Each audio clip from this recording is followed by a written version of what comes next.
My name is Wendy Green, and I am so excited to bring you this second installment of Hey Boomer. Last week, I introduced you to the concept of Hey Boomer, and this week I have my first guest, Doris McLallen. Obviously, Doris and I are in separate locations. I'm in my home, she's in her home, and we are hoping that everything goes smoothly, the sound and the technology and all of that works. If not, then please forgive us in advance, but we are counting on everything running smoothly. And Doris just told me, very timely for the topic that we're talking about today, that this week, today starts National Volunteer Week. So that's awesome. So let me tell you, I'm very excited about having Doris as my first guest and very appreciative that she agreed to join me today. I met Doris through my mother. My mother kept saying, you have got to meet this amazing, dynamic woman. And my mother was so right. Doris is an amazing, dynamic woman. She has this gentle strength about her. This strength that gives you confidence that whatever Doris says she's going to accomplish, you know she's going to accomplish it. And this gentleness that just makes you want to listen to what Doris is saying. And Doris moved with her husband, Scott, to Greer, South Carolina, 7 years ago from Watertown, New York. She retired from a career in public school administration and served 15 years on the Black River, New York Village Board, including 8 years as their mayor. She was the incoming president of the Jefferson Community College Board of Trustees and was very involved in community mediation at the time of their move to South Carolina. Doris has been a member of the American Association of University Women since 1978, and she is very excited to be part of the revitalization of the historic Greenville County branch, which was established in 1920. She has volunteer affiliations, which is very apropos for Volunteer Week.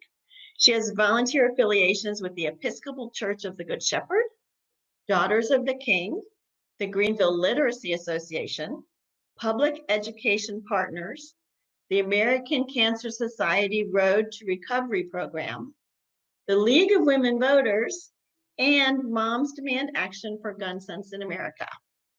So Doris, thank you so much for agreeing to be my first guest on Hey Boomer. Well, thank you, Wendy, and I want to congratulate you on such a successful rollout last week of your very first, and this is kind of an inspired project, and you inspired me to say yes. We'll see how this goes, but thank you. Yeah, thank you. Yes, you talked about conversations, and I heard recently Maria Shriver talk about the importance of having meaningful conversations about issues and topics of mutual interest to a lot of people. So here we are. Here we are. And so you heard last week that in my introduction, I talked about my vision for Hey Boomer and about starting conversations, like you said, to build bridges of understanding across generations. And what I wanted to start with, Doris, was, give us an idea of your experience as a boomer and your perception of how our experiences as boomers are relevant today. Well, I don't like to generalize, certainly about a whole generation. And I hesitate to even say that there's a typical boomer. We're a pretty diverse group. But I do think of us boomers as coming of age on the cusp of significant change.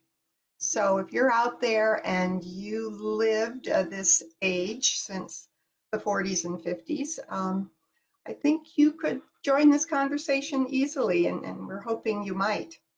I have an example. It's not a very serious one about experiencing that kind of change. I left September of my junior year in college. That was the fall of 1967.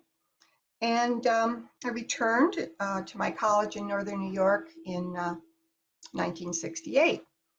When we left, we had curfews in the dormitories, 10 o'clock or 11 o'clock, I guess, on weekends, or on, pardon me, the week and during the week, and then 1 o'clock during the weekends.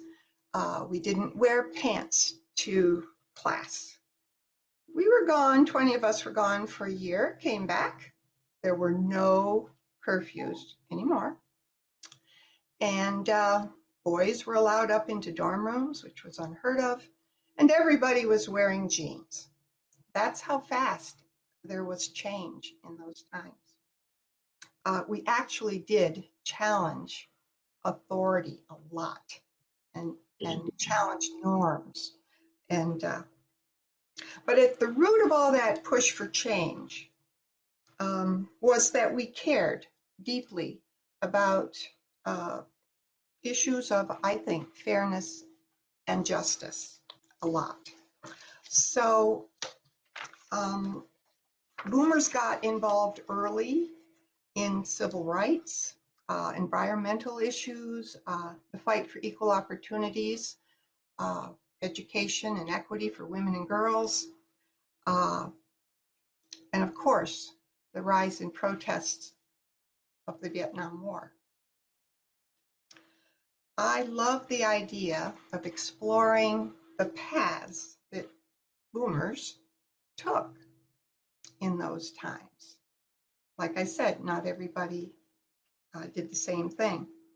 But in reality, we all care about something as adults. It's what we do about it.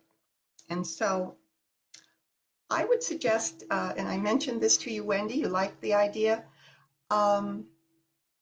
If you're watching and you have been involved, either back then, in the 60s, early 70s, in an issue, or now,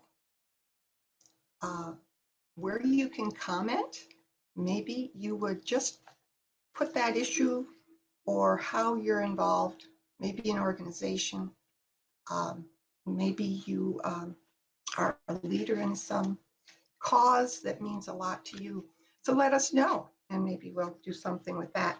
What are the actions that you might be taking, or that I did? I joined a lot of organizations over time, took leadership roles in my community, joined public protests, never got arrested. I rally, did you write letters, make phone calls, all those things. Maybe you support a cause financially.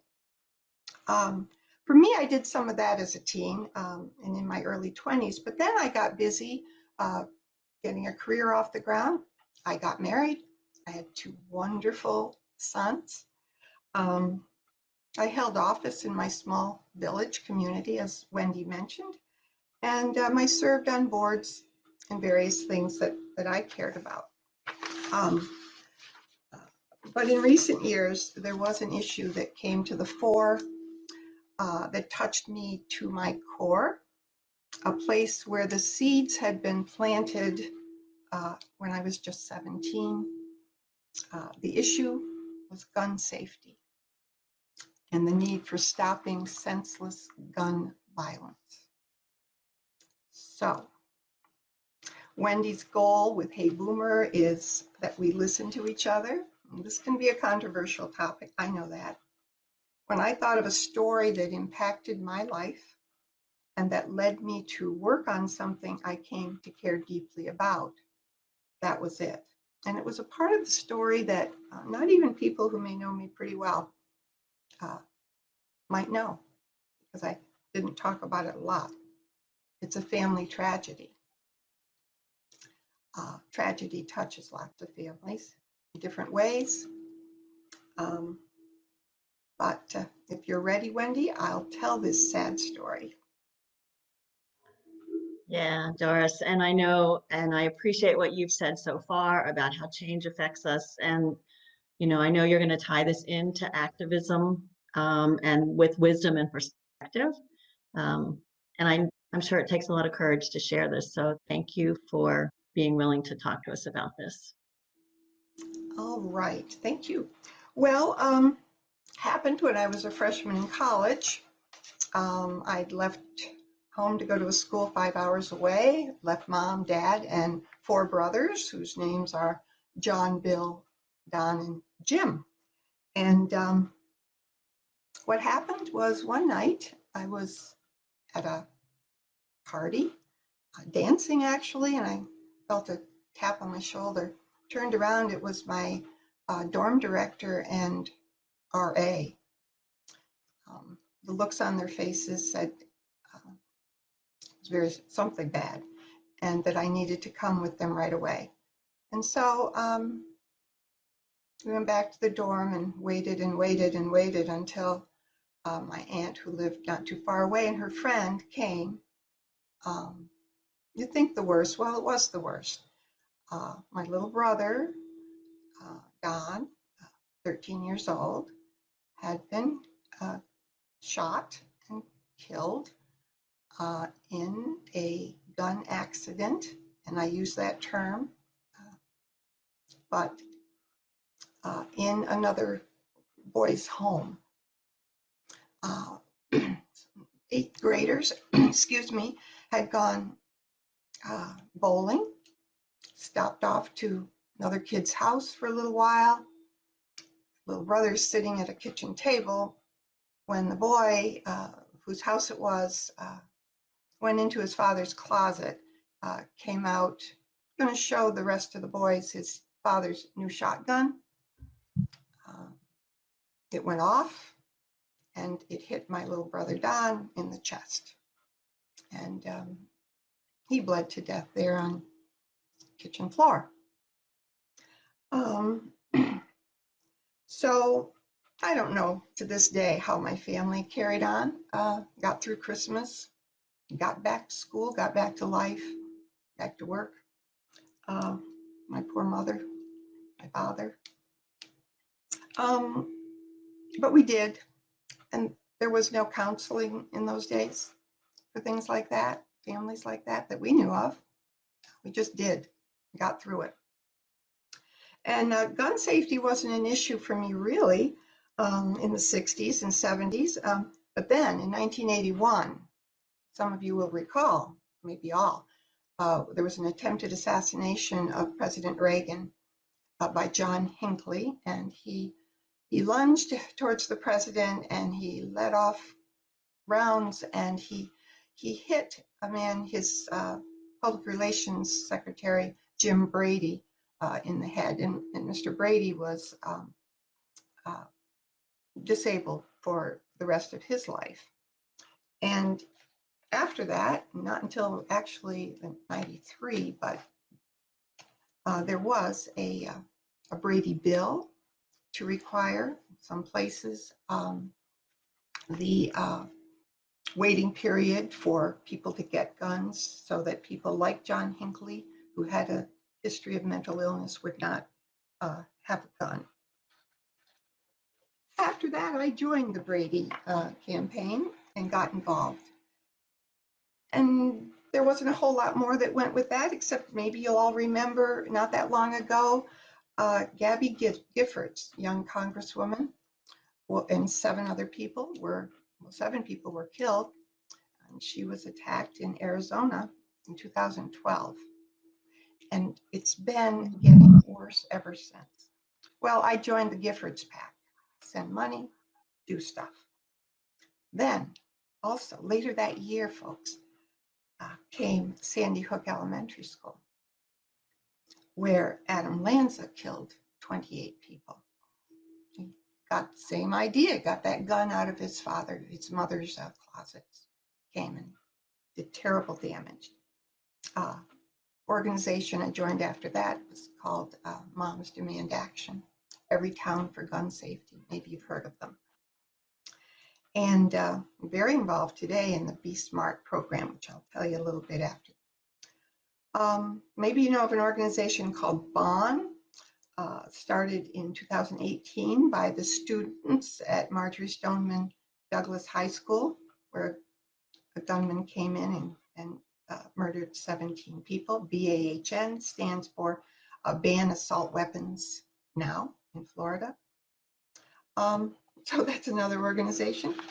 And most recently, a young woman, Susan Kennedy, started an organization for parents, especially of children who have been killed in gun violence. And for every bullet casing that is sent to her, found in the street, bullets that did not kill somebody, she takes that casing and goes around the country and holds workshops, and parents make these beautiful bracelets. I attended this workshop a couple weeks ago before the quarantine in Spartanburg. And so I made these two, and they're a reminder, you know, and her concept is every bullet that's in a bracelet is somebody that wasn't killed with a bullet. So Doris, let me just, I also had an experience similar to what you just described with your brother. It was more of a, my husband's cousin, who was a young boy and accidentally killed when they were playing with what they thought was an unloaded gun. And then I love how you tied all of this into the different school shootings, because that is certainly education and schools has been your background. Can you give me an idea of what made this the event that you wanted to talk about and how it has really affected your life? Well, we only have so much time. And as I've said, I think a lot of people care about a lot of things, but you do have to narrow down to what you will spend your time on and give your energy to. And when you asked, you know, what had impacted you, that came back, that memory, and the activism, you know, the things I'm doing most recently, this program, BeSmart. So yes, I go with other people who are members of BeSmart. We go to schools, parks, community picnics, different things where we can have tables. And I've decided that it's education about the issue that might save one other child, that one other parent will know that it's not safe to have a loaded gun. We read about it all the time in the newspapers, right? 4-year-old finds a gun in a drawer in a bedroom, or a kid finds in the car. People leave loaded guns in the car all the time. There's a statistic actually that's 4.6 million kids live in homes with access to an unlocked or unsupervised gun. So that mattered to me when it happened to me. I didn't do a lot about it. Now I'm retired. I have time. There are organizations that can make a difference. And I've chosen to take part. So I love the idea of the bracelets, because I think that's an excellent way to turn something negative into a positive. And that's part of what we hope to do with this. Now, the education piece that you're talking about, it's not about banning guns, it's about gun safety. Am I understanding that correctly? Exactly. Okay, could you explain a little bit more about how that education piece works? Well, the word SMART stands for secure. So you want parents through literature or talking to them directly. And a lot of the communities that we're going into are places where there have been a lot, you know, there's been a lot of violence. I don't have to tell everybody, but look at this. U.S. mass killings reached new high in 2019. It's endemic. It's a bad thing. A good thing, this was in the news this week, last month, was the first march without a school shooting in the United States since 2002. So that says something. So we talked to parents about the importance of securing their guns in their homes and vehicles, how they can model responsible behavior around guns for their kids. They should ask. This is a big thing. Your child is going somewhere to spend the night, and you know those people, but not real well. But you suspect you ask usually if they're going, if your child has an allergy, you're going to ask or tell them, gee, he can't have bananas or peanuts. But you might ask, are there guns in your home and are they secured? Also, guns in homes like that are hugely responsible for kids and suicides. And that's how the program works. And that's an interesting question. I would never have thought to ask that. Obviously my kids are grown, but I would never have thought to ask that when they were younger. Are there guns in the home and are they secure? Right. Interesting. Right. So where do we take this from here, Doris? What are like one or two things that you think you would really like people to take away? Or you asked about things that people are involved in. We see women's rights, Susan G. Komen, Rotary. Wonderful. They are important things. Yeah. So what are So one or two many. takeaways that you would like Yeah. from sharing this today? Well, one takeaway is I talked about the activism of people that were boomers or are boomers, different generations, different ages, different topics, but I think care connects us across generations. So think about what we care about. We all care about something, and there's so much need about lots of things. If we give it time and thought, but we have to give it time and thought. The question is what we do. And even the golden rule states, do unto others as you would have them do unto you. And a good friend of mine recently pointed out the key word there is do.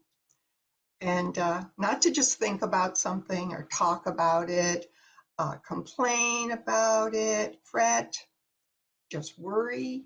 There's lots to worry about, but the word do.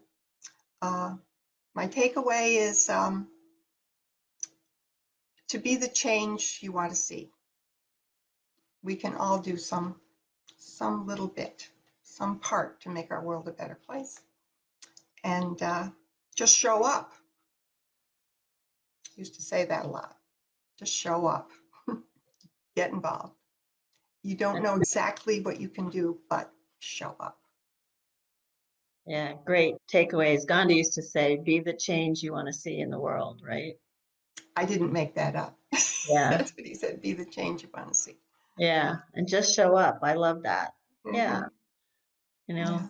Sitting by the sidelines doesn't change anything. No. Yeah. Well, this was awesome. People are just appreciative of what you've said. I see, hearts and likes, and Oh, people appreciate what you have shared. I'm sure that was a difficult story to bring up and memories to bring back. yeah. I'll just add this, and it doesn't. I don't say it out of uh, holding on to a lot of feelings about it. At the time, there were a lot of feelings about it, but it's about attitude. I stood next to my grieving mother in a funeral parlor, and bless them, that family had the courage to come to the funeral parlor. And every eighth grader in North Tonawanda, New York, ninth grader, those kids were all horribly, impacted by this loss and this tragedy. But the father stood there and said to my mother, we're so sorry, Mrs. Chilton, but these things just happen. Oh. No. So Now I'm the adult in the room. These things just don't have to happen.